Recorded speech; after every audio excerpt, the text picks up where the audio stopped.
আসসালামু আলাইকুম রাহমাতুল্লাহ। আজকে আমি আপনাদেরকে জানাবো পবিত্র হত্যাকারী সম্পর্কে।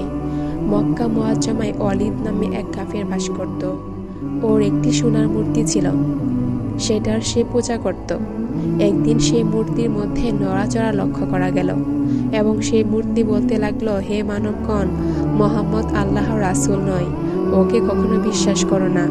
ওয়ালিদ দারুণ খুশি হলো। বাইরে গিয়ে বন্ধু বান্ধবদেরকে বলল, সুসংবাদ, আজ আমার মাবুদ কথা বলেছে, সুস্পষ্টভাবে বলেছে যে মোহাম্মদ আল্লাহর রাসূল নয়। এটা শুনে লোকেরা ওর ঘরে এসে দেখল যে স্বাভাবিকভাবে মূর্তি কথা বলছে, বারবার বলতেছে যে মোহাম্মদ আল্লাহর রাসূল নয়। ওরাও দারুণ খুশি হলো। পরের দিন ব্যাপক প্রচারের মাধ্যমে ওয়ালিদের ঘরে বিরাট জামায়াতের ব্যবস্থা করা হলো, যাতে সবাই মূর্তির মুখ থেকে সে কথা শুনতে পায়। লোকেরা হুজুর সাল্লাল্লাহু আলাইহি সাল্লামকে আমন্ত্রণ জানালো যেন হুজুর এসে মূর্তির মুখে সে কথাটা শুনেন। হুজুর সাল্লাল্লাহু আলাইহি সাল্লাম যখন তশরিফ নিয়ে এলেন, তখন সে মূর্তি বলে উঠল, হে মক্কাবাসী, ভালো মতো জেনে নাও, মোহাম্মদ আল্লাহ সত্যিকার রাসূল। তার প্রতিটি বাণী সত্য, তার ধর্ম বরকতময়। তোমরা এবং তোমাদের মূর্তি মিথ্যা, পথভ্রষ্ট এবং পথভ্রষ্টকারী। তোমরা যদি এই সত্যিকার রাসূলের প্রতি ঈমান না আনো, তাহলে জাহান্নামে যাবে।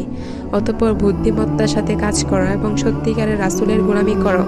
মূর্তির এই বক্তব্য শুনে ওয়ালিদ ভীষণ ঘাবড়িয়ে গেল এবং শ্রিয়া মাবুদকে হাতে নিয়ে মাটিতে নিক্ষেপ করে টুকরো টুকরো করে ফেলল।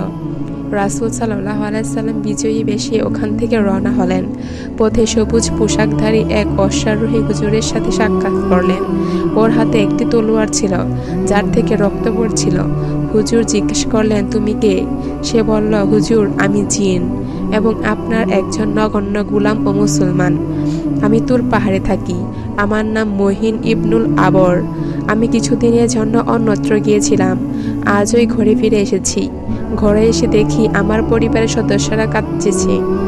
এর কারণ জিজ্ঞেস করতে জানতে পারলাম যে এক কাফির জিন, তার নাম মুসাফফর, সে মক্কা গিয়ে ওয়ালিদের মূর্তির মধ্যে প্রবেশ করে হুজুরের বিরুদ্ধে যা তা বলে এসেছে।